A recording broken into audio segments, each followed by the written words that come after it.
Sue Bender, in a book entitled Everyday Sacred, writes of creating clay bowls, begging bowls, and uses the images of the begging bowls as metaphors for life. She writes that monks used begging bowls to collect whatever food people would give them. The food gifts were all that the monks had to eat each day. The belief was that all that you needed would be provided for you. The image that Bender uses then is to look at life as if you were carrying around a begging bowl, a clay pot. In it you would collect all that others would give you, bits of knowledge, moments of peace, insights to life, expressions of love or of hope. Each interaction with another person leaving you with something to subsist on, leaving you with something to feed your soul with. Bender writes of different ways to create real bowls in her story, describing the steps to accomplish the final product. The way a pot is handled and fired determines its strength and its beauty. For years, Bender struggled with getting pots to be perfect. Any of you potters thrown clay pots before? It's difficult. It's difficult. She struggled because she always wanted that perfect throw. At times getting right down to the moment of completion, only to have it crack. She considered those creations failures until she learned a new technique. The story she relates revolves around the style known as cracking pots. The bowl is formed and initially fired in a kiln. It's then intentionally broken, literally cracked into pieces. The individual pieces are fired again, then put back together using an epoxy glue, creating a rather unique design. In order for the glue to set, the pieces must simply be held together for 4 or 5 minutes. Bender writes of the first time that she cracked pots. Holding together the first 2 pieces of what would become my new old pot was deeply, unexpectedly satisfying. Holding those 2 pieces, waiting for them to be joined, knowing that there was nothing else I could do in those moments, I felt that I was holding a baby in my arms. Just holding with such quiet tenderness, doing a task and being still at the same time. All of me was present. Bender goes on. I could not have imagined that holding 2 pieces of broken clay together and waiting could be so deeply satisfying. Time felt full. Closer to the truth, there was no time. The same calm engulfed me as each one of the pieces was joined to make the pot whole. The simple act was so full of sweetness that now, when I am feeling rushed, I try to remember the stillness of that moment. What is left to say? When I finally held my own pieced together pot in my hands, a circle was completed. I looked at my bowl and saw that it was beautiful. In the past, no matter what I did or accomplished, I still felt that something was missing. When I put the pieces of my cracked pot together, I saw that nothing was missing.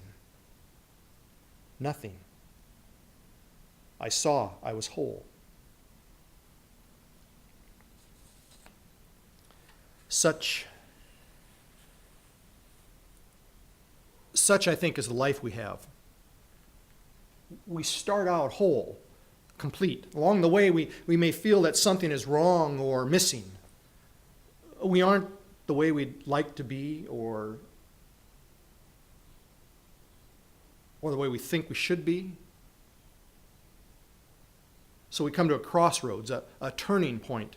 Often a crisis occurs when we feel we just might crack, or we even do crack.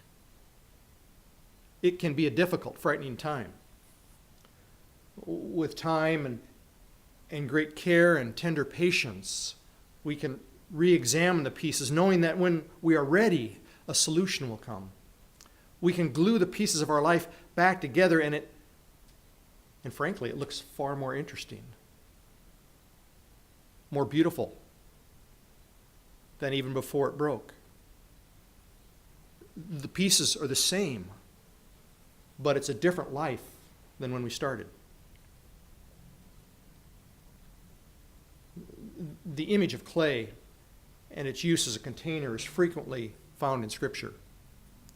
In Genesis, we read where God creates humankind out of clay and molds it and fills that lifeless container with the breath of life, the ruah of life.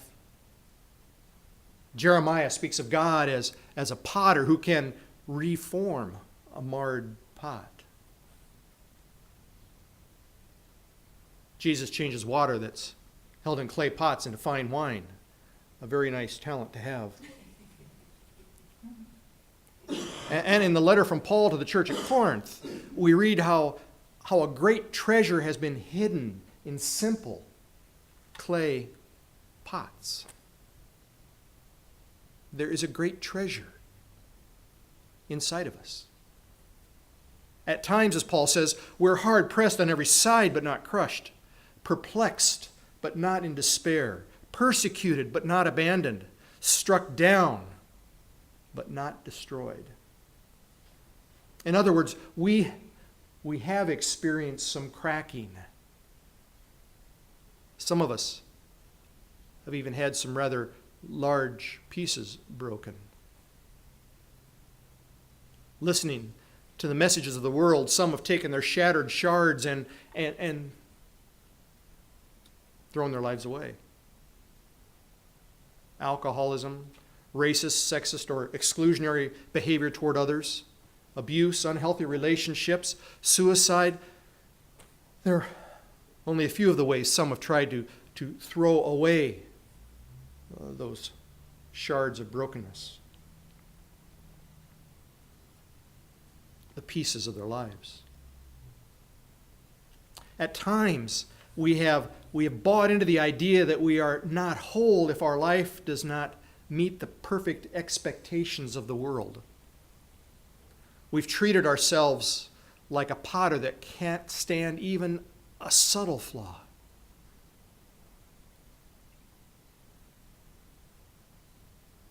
Treat ourselves like the potter treats their work. We've lost, it seems, if we ever had it at times, the ability to appreciate the beauty in mended pots. But there is a treasure inside of us. And that treasure is the potential of the sacred to mend us, to strengthen us, to discover how important each fracturing event of our lives is. The darkest moments of our lives, which we often want to bury in the deepest recesses of our souls, are the moments that can bring out the beauty and the character of our souls. Paul writes, "We always carry around in our body the death of Jesus, so that this life may be revealed in our body. For we who are alive are always being given over to the death for Jesus' sake, so that his life may be revealed in our mortal body. Therefore, we do not lose hope. We do not lose heart. Though outwardly we are wasting away, yet inwardly we are being renewed day by day." I would offer that each crack of our being that occurs in the course of a lifetime is an opportunity for growth. Each time we contemplate throwing away a broken fragment of who we are is a chance to be made stronger. Each time we're confronted with the pressure of perfection is an occasion to seek the beauty in the imperfect. We have this treasure in clay jars to show that this all-surpassing power is from God and not from us. We're hard pressed on every side, but not crushed. Perplexed, but not in despair. Persecuted, but not abandoned. Struck down, but not destroyed. Because the broken pieces of our lives are made stronger by the glue that we call God. This morning I ask you to consider the times that you've felt cracked, even broken in half. They might not be pleasant memories, but they are the events that have helped to shape you and me. Pause to thank the Holy One for the textures, the colors, and the beauty that every moment has brought. Grow in the knowledge that as you are mindful of the sacred gift of life in all of its manifestations, as your life is mended through your relationship with the divine, as you share in that experience with others, your soul will be stronger than before. Believe in the beauty that God has created in each of you. Just a thought.